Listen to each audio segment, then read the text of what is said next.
Javier Ascargorta, director técnico español, quien llevó a Bolivia en 1994 al Mundial de Estados Unidos, una gesta que no se ha podido igualar en el fútbol boliviano y una trayectoria bastante amplia en varios clubes. Profesor, muy buenos días, ¿cómo está? Hola, muy buenos días, ¿cómo están? ¿Cómo están por Ecuador? Bien, todo muy bien acá, un poco aislados con el tema del coronavirus. En Bolivia, ¿cómo van? Bien, como todos también obedeciendo, guardándonos en casa y tratando de cumplir con todo lo que nos ordenan por esta pandemia y por este confinamiento, ¿no? ¿Cómo ve la perspectiva, ya que estamos en este contexto del fútbol en medio de todo eso? ¿Qué rol cumple el fútbol o cómo se está desenvolviendo en este momento ante el coronavirus? Bueno, yo creo que sigue siendo el fútbol como lo que ha sido hasta ahora, ¿no? Ha sido un reflejo de la sociedad y cómo se han interrumpido todos los grandes espectáculos. El fútbol también ha sufrido su confinamiento y de hecho en algunos países todavía no se ha restaurado. En otros se ha restaurado, pero solo para la televisión y a puerta cerrada. Yo creo que el fútbol está cumpliendo con las normas de bioseguridad que está implantando el mundo y yo estoy muy de acuerdo con todo eso yo le llamo el por si acaso, ¿no? Profesor, comencemos desde sus inicios, de su trayectoria. Usted nace en el País Vasco y estaba consultando un poco, hizo las inferiores en la Real Sociedad. ¿Cómo fue esa época, digamos, de juvenil, de inferiores en la Real Sociedad, en el Atlético? Bueno, la verdad es que a los 15 años ficho por la Real Sociedad Juvenil. Mis inicios obviamente son con el equipo del pueblo, que es el Lagunonac, que en vasco significa curiosamente buenos amigos, Lagunonac, y a partir de ahí me ficha la Real Sociedad. Lo que pasa es que con 17 años eh, yo quiero hacer medicina y quiero estudiar medicina y no hay facultad de medicina en San Sebastián. Entonces es por eso que me voy a Bilbao, que en Bilbao recién en Lejona empiezan los cursos de bueno, la facultad funcional, la facultad de medicina. Y entonces por ese motivo me cambio y ficho en el Athletic Bilbao. Y estoy en el Athletic Bilbao como jugador y luego estando en Lezama entrenando para el Bilbao Athletic, sufro una lesión grave de rodilla y me tengo que retirar del fútbol como futbolista profesional. Y paso a hacer los cursos de entrenadores y paso a ser entrenador. Entonces los cursos eran distintos a los de ahora. Obtengo el número uno de mi promoción en Oviedo como entrenador y a partir de ahí decido comenzar desde abajo y decido ir a los juveniles del Lagunonac como entrenador y ahí paso a tercera división y voy escalando hasta que llego al Español de Barcelona en el año 83. Y en ese momento tengo un récord, ¿no? El récord que era el entrenador más joven en la primera división en España. Yo todavía no había cumplido los 30 años, o sea, era con 29 años. ¿Cómo fue esa experiencia, profesor? Seguramente usted tuvo a cargo jugadores de mayor edad que usted en ese momento, seguramente algunos pasaban ya los 30 años. ¿Y cómo era esa relación a dirigir jugadores que incluso son mayores que usted, que le tengan que recibir órdenes? ¿Cómo se desarrollaba ese ámbito? Bueno, yo creo que la edad cronológica nada tiene que ver con la edad de madurez que uno pueda presentar, ¿no? Usted lo ha dicho muy bien, eran de más edad que yo, no significaba que fueran mayores que yo. Es decir, había una relación y lo importante era que los propios jugadores veían en el entrenador a alguien que tenía más conocimientos que ellos en muchos aspectos. Y eso creo que es muy importante. El conocimiento de algo es muy importante para poder estar al frente de un grupo, ¿no?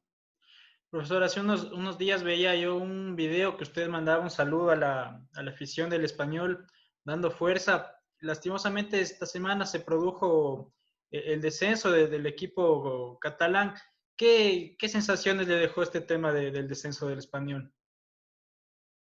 Bueno, la verdad es que fue una pena, pero hay un dato estadístico que todavía parece que los clubes siguen sin aprender. ¿Ya? Y es que el Español desciende, pero desciende con su cuarto entrenador en la temporada. Y además ese cuarto entrenador es el propio director deportivo. Es Claro. decir, que no es cuestión de entrenadores, es cuestión de una planificación y un desarrollo deportivo lo que se produce. Entonces, fue una pena porque creo y soy convencido, aparte de mi afición siempre perica, soy un convencido de que el Español tiene un equipo suficiente como para estar en la primera división en España tranquilamente. Usted se declara hincha del Español, aficionado al Español. Sí, yo siempre en todas mis declaraciones, yo desde que el Español me dio la oportunidad en Primera División como técnico, siempre soy y soy perico. Periquito es ser hincha del Español. Bueno, usted nos comentaba hace un momento de lo que empezó en el Español como entrenador joven, luego pasó por algunos clubes en España. Por ejemplo, ahí cómo fue la experiencia de dirigir un equipo quizás un poco, ahora puede ser más popular, más conocido, más grande como el Sevilla, por ejemplo. Bueno, en el Sevilla fue, después de que terminé mi ciclo en el Español, entrené un año en el Valladolid. Y luego me fichó el Sevilla para 2 años. Eh, la experiencia fue fantástica, fue muy bonita y era un poco comenzaba el despliegue de ese Sevilla que pasaba a ser un equipo, vamos a llamarlo de prestigio, pero normal, a ser un equipo extra, un equipo en donde, por ejemplo, estando yo, fichamos a Dazaev, fichamos a Polster, fichamos a Josimar, el jugador brasileño, en fin, una serie de jugadores importantes y ese equipo se fue ya consolidando y haciendo y hoy en día es, creo que uno de los equipos grandes del fútbol español, ¿no? Luego, tuve mis encontronazos con el señor Cuervas, que era el presidente del club, y más tarde me llamó el Club Deportivo Tenerife para tratar de mantener al equipo en primera división. Y lo conseguimos con un partido de promoción espectacular, porque, bueno, eran 2 partidos. El primero lo jugamos en Tenerife con aquel Deportivo famoso, el Super Deport, y empatamos en Tenerife y fuimos a La Coruña a por todo. Y en ese partido ganamos 1-0 y conseguimos que el Tenerife se mantuviera en primera división y luego hizo grandes campañas, pudimos fichar a Fernando Redondo, más tarde vino Solari, luego vino Valdano, en fin, se hizo un Club Deportivo Tenerife importante. Y ahí fue cuando yo decidí por un momento dejar el fútbol y montar mi clínica de medicina del deporte en Barcelona. ¿Sí? Y fue en el año 92, cuando yo terminé de trabajar para los Juegos Olímpicos de Barcelona, en Barcelona, cuando me llamaron de aquí, de Bolivia, para entrenar en la selección. Era octubre del 92 y fue por medio de un fax. Y un fax que yo dije, no, yo por fax no ficho nada. Entonces me mandaron un pasaje vamos a llamarlo un pasaje lechero, porque era Barcelona-Madrid, Madrid-Miami, Miami-Panamá, Panamá, Manaos, Manaos, Santa Cruz, Santa Cruz, La Paz. Entonces, ahí llegué, observé, vi y decidí, entre comillas, aventurarme a hacer el proceso, vamos a llamarlo el proceso al revés. La gente en Sudamérica, los técnicos, quieren destacar en Sudamérica para dar el paso e ir a entrenar a Europa. Yo lo hice al revés. Yo, después de entrenar 8 años en Europa, decidí conocer el fútbol de verdad a través de Sudamérica y vine nada menos que a Bolivia a intentarlo clasificar entre los 2 primeros en un grupo en que estaban Brasil, Uruguay y Ecuador. Empezaba a ser fuerte con un proyecto muy interesante. Parecía como que todo el mundo peleaba para saber quién iba a ser cuarto o quinto, si Bolivia o Venezuela, ¿no?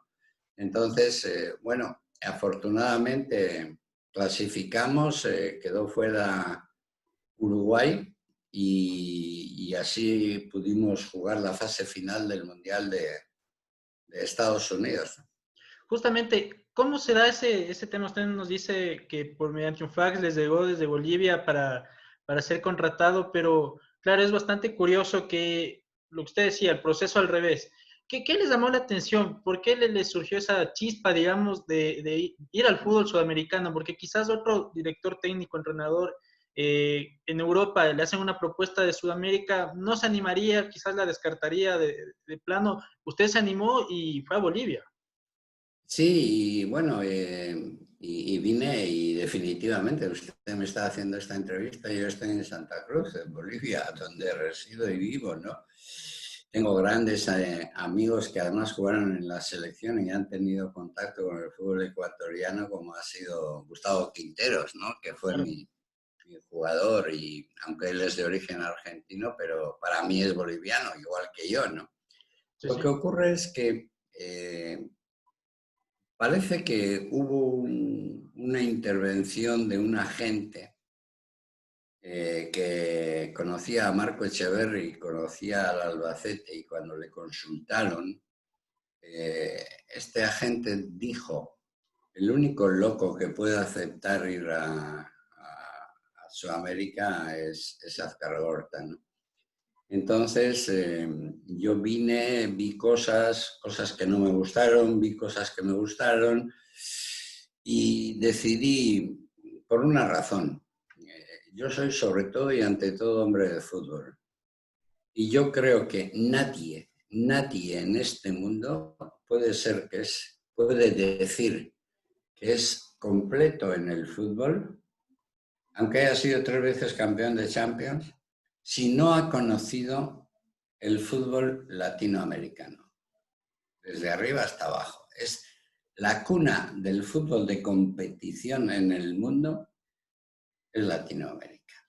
Y nada hay que se le parezca en competición, en tensión, en fuerza, en todo, a unas eliminatorias para la clasificación al Mundial como en Sudamérica. Y decidí conocerlo de propia mano, o sea, de primera mano, como se dice. Usted llega a Bolivia, ¿con qué se topa? ¿Cómo usted lo asimiló de entrada al fútbol boliviano, al fútbol sudamericano en sí? Yo ¿Cuál fue la llego, primera impresión? primero llego el mal momento.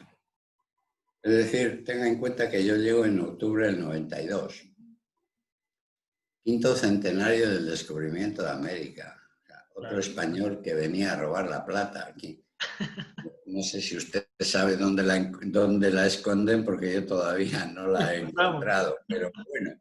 Pero hubo incluso compañeros de usted que me llamaron el ilustre desconocido. Yo ¿Ya? llevaba 8 años en la primera división en España. Entonces, no sé si yo era el ilustre desconocido o ellos eran los ilustres ignorantes. Porque, claro, entonces no había lo que hay hoy en día. Hoy estás en una discusión en un restaurante y estás hablando de alguien y tienes alguna duda y consultas enseguida a Wikipedia, a Google, y enseguida te daba información, pero entonces no. Entonces, incluso para el periodista que quería algo de información internacional, tenía que estar suscrito o al Gráfico, o al ONS, o al Kicker, o al Don Balón, en fin, a revistas especializadas, ¿no? Entonces, al principio fue duro.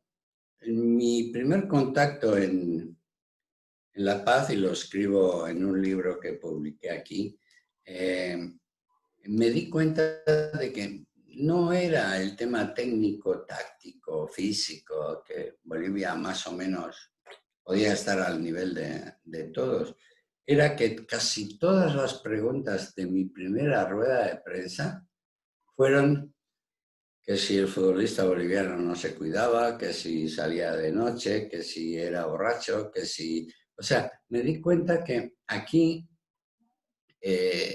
había demasiado, estaban demasiado pendientes y la gente no quería al futbolista como profesión.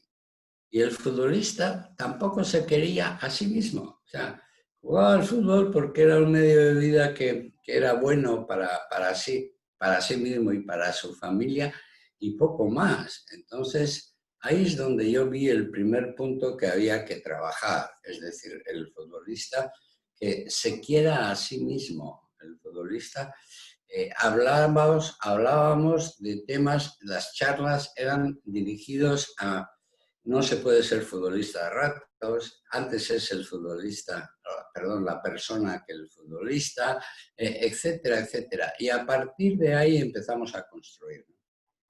El proceso eliminatorio da inicio, usted lideró un equipo que tuvo una goleada grande con Venezuela, venció a Uruguay, un proceso que seguro fue bastante emotivo para usted y el contexto. Por ejemplo, aquel partido con Brasil, ¿cómo se lo vivió? ¿Cómo se vivió todo ese proceso de camino a Estados Unidos?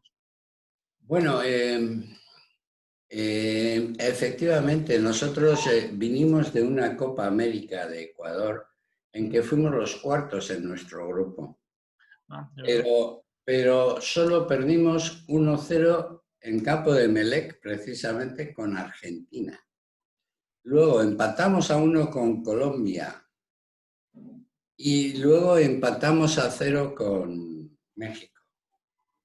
Y la clasificación de esa Copa América Claro.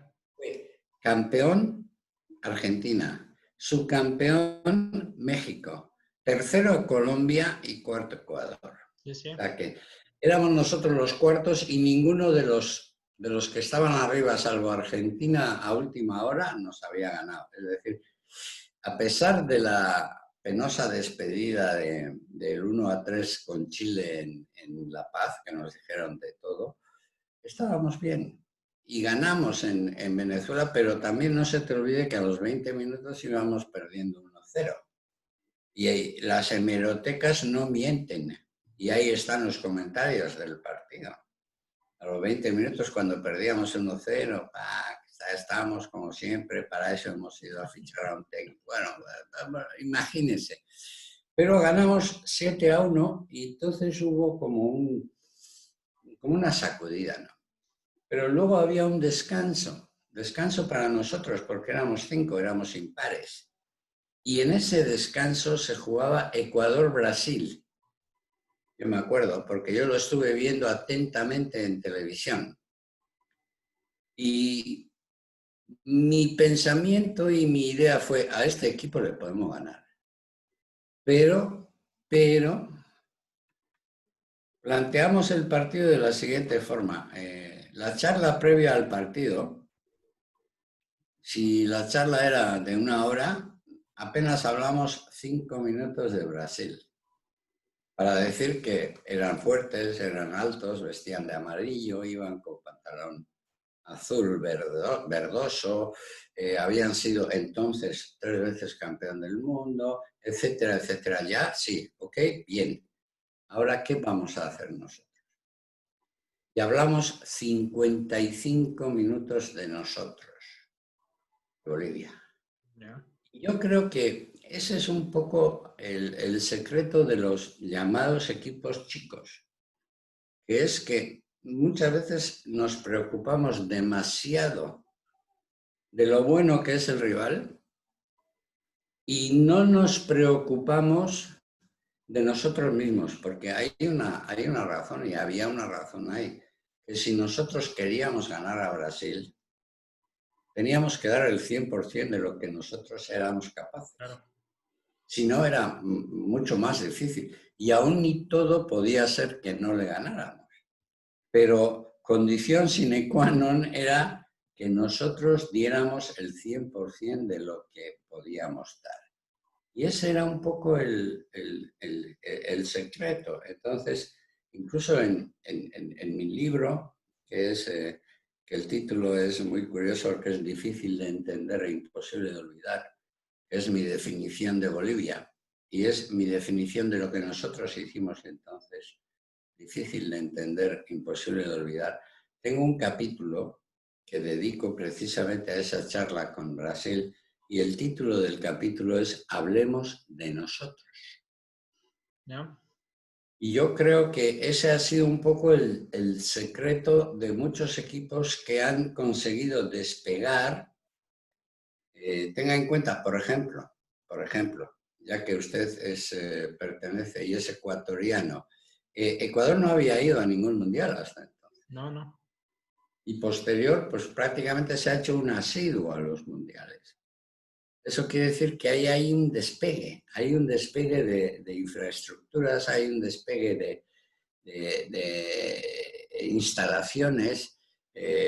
Ya el debate se ha superado, que si el fútbol de altura de Cuenca, Quito, etcétera, con el fútbol de Guayaquil, con el Barcelona, el Emelec, y ahí estaban cuando nosotros jugamos en la Copa América, no solamente en Guayaquil, sino ¿cómo eran los dos partidos que jugamos en ¿En Puerto Viejo puede ser? Puerto Viejo y el otro, en Puerto Viejo jugamos con México y con Colombia jugamos en otra ciudad importante, el trayecto ¿Ambato entre quizás? Guayaquil. ¿Eh? ¿Ambato quizás? No. Mm, Empatamos a 1 con Colombia en ese partido.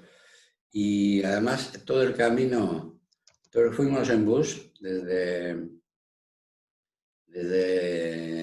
¿cómo se llama? Desde Guayaquil. Guayaquil a ese lugar y estaba todo lleno de bananos. O sea, era toda una carretera que atravesaba plantaciones y plantaciones de guineos, de plátanos. En Machala. Machala. En Machala empatamos a 1 y en Puerto Viejo empatamos a 0 con México. Es curioso porque no me acordaba del nombre y me acuerdo perfectamente que con Colombia empezamos ganando nosotros con un gol de Echeverri y nos empató este colombiano que jugó en Valencia, en España, Aristizábal, ¿puede ser? Ah, sí. Sí, sí. Juego nacional también. Aristizábal nos empató a 1, entonces realmente creo que la clave de estos equipos, siempre estamos pendientes de lo buenos que son los otros, ¿Ya? pero no nos preocupamos de lo buenos que podemos llegar a ser nosotros. Que no llegamos, ¿qué le vas a hacer? Señal de que los otros son mejores, pero tengo todo el derecho del mundo a exigir a mi grupo que sea el mejor posible que puede ser. Si con eso llegamos, bueno, mira, hubo goleadas a Venezuela, ganamos a Brasil, ganamos a Uruguay, pero el equipo que más nos costó vencer, tanto en La Paz como, bueno, no le vencimos en Barcelona, empate a 1, fue Ecuador. Ah, Yo me acuerdo que aquel Ecuador era un Ecuador bueno y capitaneado por Aguinaga, a quien a Aguinaga yo le había visto, le vi posteriormente jugar y capitaneando nada menos que al Necaxa en México cuando fue campeón. Entonces, no fue nada fácil, ni mucho menos. Luego llega el Mundial de Estados Unidos 94, un sueño quizás cumplido para toda Bolivia, para usted también en sus objetivos. ¿Cómo se da este Mundial? ¿Hubo sucesos como la lesión de Echeverry, jugar ya contra equipos europeos? ¿Cómo se desenvuelve el Mundial para Bolivia? Bueno, por una parte de alegría porque era como un premio, y dos, como una pequeña decepción porque nosotros estábamos convencidos de que íbamos a pasar a la segunda fase. Y entonces, claro, en primer lugar nos tocó el equipo campeón, pero al que le costó ganarnos, y al final incluso con 10 estaban pidiendo la hora a ellos. Y con un gol un tanto polémico que se lo puede explicar. Además, sé que tiene buena relación con gente de Ecuador, Carlos Truco, que ahora mismo está en Pachuca, ¿no? Pero aparte de eso, yo creo que nos fuimos todos con un sabor de boca de ese mundial en el que pensamos que podíamos haber hecho algo más. Tuvimos ocasión de ganarle a Corea del Sur, una ocasión al final del partido con Valdivieso, que yo creo que se asustó, que se vio solo delante del arquero. Con España, España ahora se quejan y se quejan del arbitraje porque por el famoso codazo de Tassotti a Luis Enrique, que le sangró la boca y que en cuartos de final pudo haber pasado España y no Italia, pero no dicen ni hablan del penalti que fingió Felipe y que el árbitro costarricense pitó y supuso el 1-0 de España contra Bolivia, cuando nosotros ya habíamos estrellado incluso un balón en el arquero. En fin, toda una serie de cosas que ocurrió lo que ocurrió y no tengo ninguna queja, pero todos nos volvimos con un poquito como con, podíamos haber hecho algo más. Posteriormente, el fútbol chileno se interesa en usted, la selección de Chile, y usted llega a Chile a dirigir la selección. ¿Qué pasó con la selección de Chile? Bueno, ahí pasa que antes de irnos al Mundial, yo ya le digo al presidente del país, que en aquel momento era el señor Sánchez de Losada, el Goni, como le llamaban, y le dije, yo pase lo que pase en el Mundial me voy. Mi ciclo creo que aquí ha terminado. Lo confesé más tarde cuando dije que yo en realidad me asusté un poco en Bolivia por la dimensión que estaba adquiriendo mi personaje. Ya. Entonces, me fui después del Mundial y me fui a descansar a España. Cuando estaba en España, me llamaron de Colombia para ir a dar un curso a Santa Marta con el técnico prestigioso argentino Carlos Timoteo Grigol. Ah, ya. Y fuimos los dos. Y cuando estaba allí, en Santa Marta, que tuve ocasión de conocer al papá de Valderrama en el barrio El Pescadito y tomar y charlar con él, etc., recibí una llamada. Y era Harold Mike Nichols que me llamaba para decirme que estaban en Barcelona y que querían hablar conmigo. Eso debía ser por el mes de noviembre. El Mundial había terminado en julio para nosotros. Claro. Y yo le dije, pues mira, lo siento, pero yo estoy en Colombia. Entonces acordamos en que yo volvía de Colombia vía Buenos Aires y ellos iban a Chile vía Buenos Aires. Y nos encontrábamos en Buenos Aires para charlar o acercar posturas. Y ahí llegamos a un acuerdo para que yo empezara a trabajar con Chile en Navidad, bueno, en diciembre, enero del 95. Y en Chile lo que ocurrió es que supuestamente el compromiso era para 4 años. Y el objetivo principal, prioritario e importante era clasificar al Mundial del 98 de Francia. Y trabajamos en eso. Pero como los resultados iniciales no fueron tan buenos, hicimos una Copa América relativamente floja en Uruguay. ¿No? Y yo traté de renovar muchos jugadores de la selección, a pesar de que en los partidos amistosos, luego con el tiempo, yo he visto en redes sociales que resulta que después de Bielsa y Sampaoli soy el técnico que mejores estadísticas tiene de resultados. Curioso, ¿no? Sí. Y solo llegué a jugar un partido que era con Venezuela en Venezuela con empate a 1 para la clasificación. Pero aprendí mucho en Chile. Hace poco hablaba con un compañero tuyo de Chile en una entrevista y le decía lo mismo, que quizá cuando a uno le dicen si usted pudiera rebobinar, haría las mismas cosas, y yo en el caso de Chile digo no. Yo hubiera entrado en Chile de otra manera. Yo entré demasiado fuerte en Chile, o sea, me sentía demasiado poderoso y quizá hubo cosas que tenía que haber sido más diplomático, no tan claro. A pesar de que ahora hay mucha gente en Chile que me dice, usted fue el primero que empezó a hablar claro. Pero quizá eso me costó algunas cosas, pero lo que sí volvería a ir es a vivir la experiencia de Chile, porque realmente pasé un tiempo fantástico. De Chile me volví y de ahí fue cuando empecé la aventura en Japón, ¿no? Justamente eso, usted parece que le encanta, digamos, viajar por el mundo, tener experiencias fuera de lo que es de España, Europa. Llegó al fútbol sudamericano, nos ha relatado un poco cómo fue Bolivia, Chile. ¿Cómo se da ese salto, en cambio, al fútbol asiático, la experiencia japonesa, la experiencia china? ¿Cómo llega usted a Asia y qué observa ahí? Mire, yo estaba en Barcelona tranquilamente y un día me llaman por teléfono y eran los administradores de Nissan Ibérica en Barcelona, que ¿No? tenía una sede, era el señor Echevarría. Y me dice, mira, aquí hay gente del Yokohama Marinos, porque el patrocinador del Yokohama Marinos era el Nissan.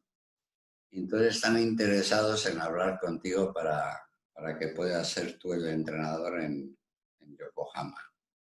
Y así me reuní con ellos, hablé con ellos y fui. Y realmente me enamoré de la cultura japonesa.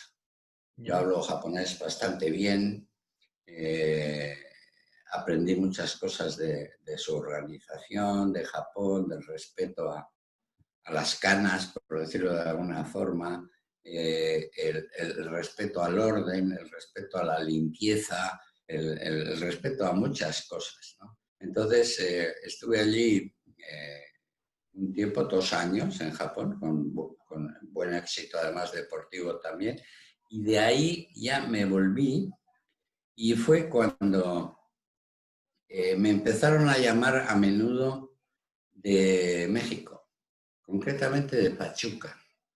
Ahí ¿Ya? estaba Andrés Fassi, estaba Jesús Martínez y estaba, como no, Carlos Truco. Entonces ahí empezamos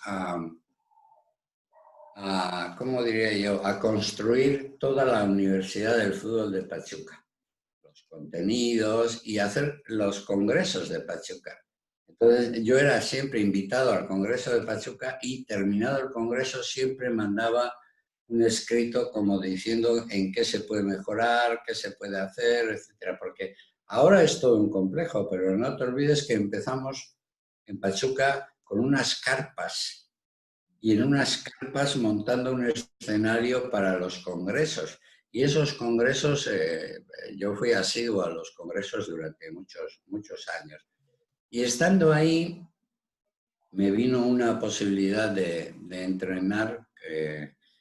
Me llamaron Valdano y Butragueño al Real Madrid y me nombraron director de las escuelas internacionales del Real Madrid en el mundo. Y empezamos precisamente por México.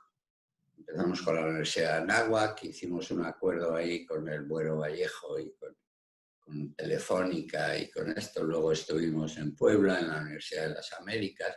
Luego estuvimos en Monterrey, en la Universidad Tecnológica de Monterrey. Y cuando estaba allí, vino la posibilidad incluso, me hicieron una oferta para entrenar al Pachuca, ¿Ya? una Copa Libertadores. Pero yo estaba trabajando para Real Madrid entonces. Y cuando me llamó Jesús Martínez le dije, Jesús, ahora yo no puedo dejar, estamos en pleno desarrollo de las escuelas del fútbol del Real Madrid, no puedo dejar el Real Madrid. Y me acuerdo porque yo no acepté y el que asumió en aquel momento era en Copa, cuando México interviene en la Copa Libertadores, y era el Ratón Ayala el que asume como director deportivo, mi buen amigo el Ratón Ayala.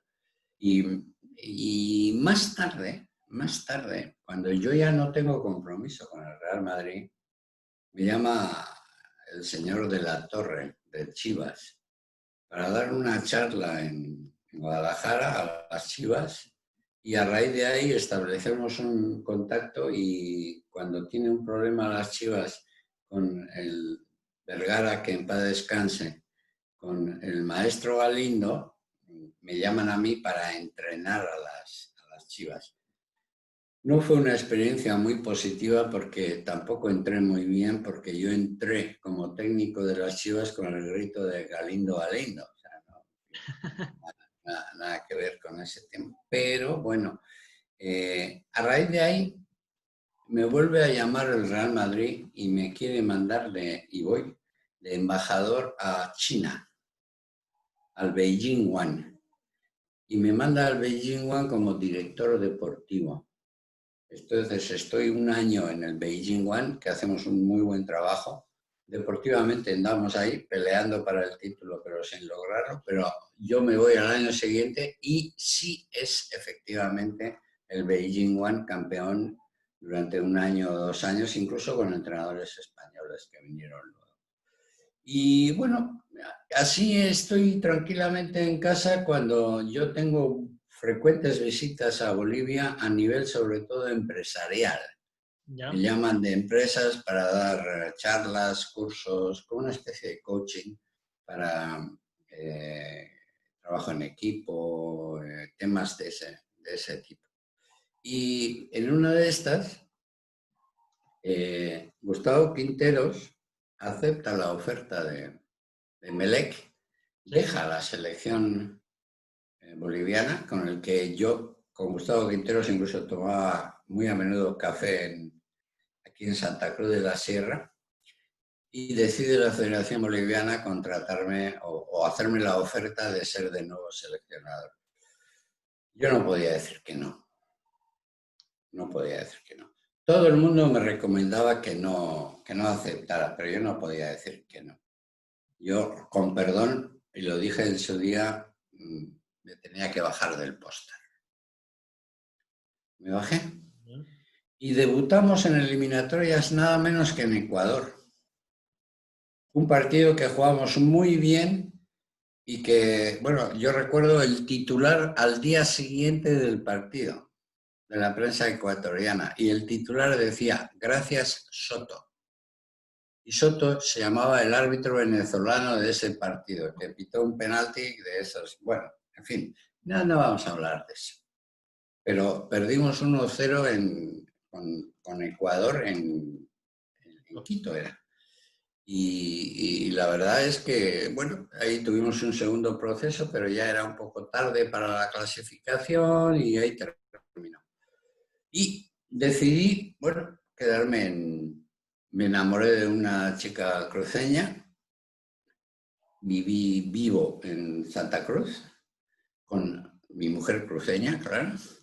Y entonces fue cuando, estando aquí, me llegó la posibilidad de entrenar a Bolívar, a la Copa Libertadores, en el grupo que precisamente estaba Gustavo Quinteros como entrenador de Emelec. Sí. Éramos el grupo con Emelec, el Flamengo, el León de México y Bolívar. Yo no jugué, yo no era técnico, era Vladimir Soria, el primer partido en esto. Pero posterior yo asumí como técnico y empatamos en Flamengo, ganamos en León, empatamos, ganamos a Emelec en La Paz, ganamos a Flamengo, en fin. Y ese fue el año que fuimos hasta la semifinal de Libertadores, ¿no? Que nos ganó San Lorenzo y además nos ganó bien. Y fue el único partido que nosotros perdimos en esa eliminatoria, por decirlo de alguna forma, ¿no? Y San Lorenzo que luego llegó a ser campeón Así es. de esa Copa Después Libertadores. nosotros nos enfrentamos a él en la semifinal, después del parate del Mundial de Brasil. También, profesor, usted ahora, como nos ha comentado, como sabemos, vive en Bolivia, vive en Santa Cruz, nos acaba de comentar que tiene su esposa es de ahí. ¿Qué le enamoró para perder? Perdón, pero es de Santa Cruz, de la Sierra. Sí, O sea, no, no, a ver, usted como ecuatoriano lo distingue muy bien. No es lo mismo vivir en Quito que vivir en Guayaquil. no, las cosas totalmente distintas. Pero, ¿qué le enamoró de Bolivia en sí para no solo haber llegado a cumplir un proceso, a desarrollar su trabajo con éxito, sino para incluso años después pasar por Japón, pasar por China, por Chile, por México, volver a España, estar ahora en Bolivia? ¿Qué le enamoró de Bolivia para estar haciendo su vida ahí? Bueno, en primer lugar ya le he dicho que la mayor responsable es mi mujer, ¿no? Que es de aquí, de Santa Cruz. Pero me cautivó mucho la gente en Bolivia. Me cautivó mucho el hecho de que en Bolivia era como que había todo por hacer. Y realmente yo siempre como técnico he creído, y más ahora con la globalidad, que técnicamente, tácticamente, físicamente, el fútbol se ha igualado mucho, muchísimo. Lo que sí es importante es el trato con los futbolistas. Entonces, cuando alguien dice la diferencia entre el fútbol latinoamericano y el fútbol europeo, está, sobre todo en mi opinión, en la estructura y en el trato que recibe el futbolista en un sitio o en el otro. Yo tengo una frase acuñada por mí mismo que la repito mucho. Es, al fútbol se juega como se vive. Y la gran diferencia entre el fútbol europeo y el fútbol, por ejemplo, sudamericano, se juega como se vive. Entonces, ¿cuál es la actitud de una persona en Europa ante un semáforo? ¿Es la misma que en Latinoamérica? No siempre. Entonces, hay una serie de factores, pero que influyen sobre todo en la persona. Entonces, yo creo que es muy importante ese conocimiento y ese factor.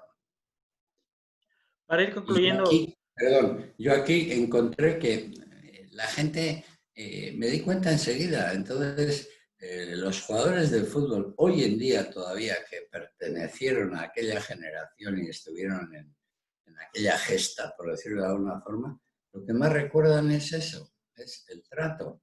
Es decir, es el trato como personas, es el trato de ayudarles a desarrollarse como futbolistas, pero como personas. Entonces eso es lo que más a uno le satisface. No que uno haya metido más goles, el otro haya metido menos goles.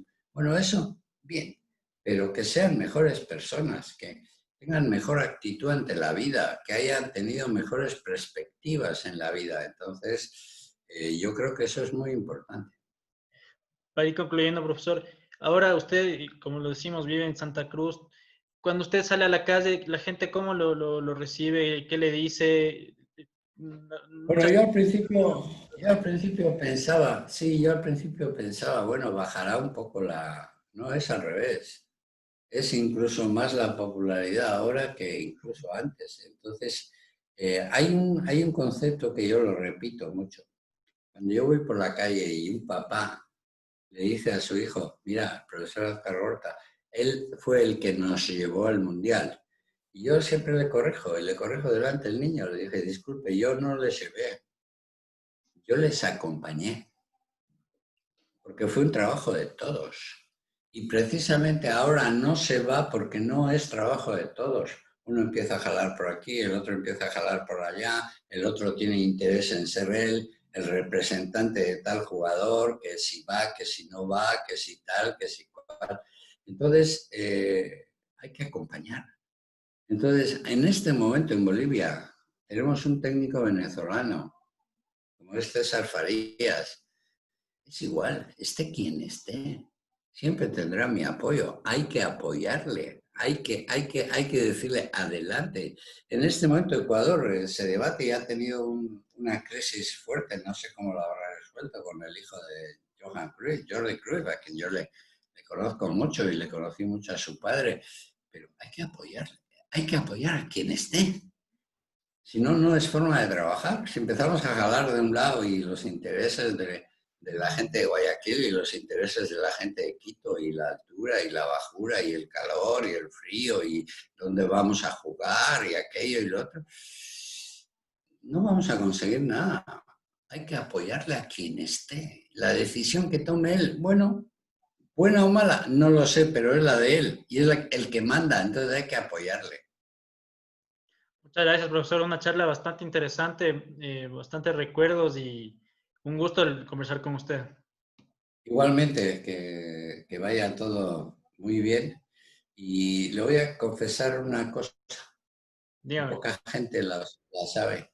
Cuando nosotros ya habíamos clasificado y ya habíamos jugado el Mundial, hicimos un partido en Cochabamba, que fue un partido, supuestamente era mi despedida.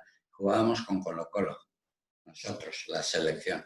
Y estaban invitados todas las federaciones de toda Sudamérica porque se inauguraba el edificio de la Federación Boliviana de Fútbol en Cochabamba. Allí yo recibí una oferta para entrenar a Ecuador. A la selección ecuatoriana. Sí, en ese lugar, en ese día. ¿Y qué No pasó? acepté. No acepté. ¿Por qué? Necesitaba descansar. Ah, ya, ya. ¿Y le hubiera gustado venir al fútbol ecuatoriano? Bueno, no sé, quién sabe, ¿por qué no?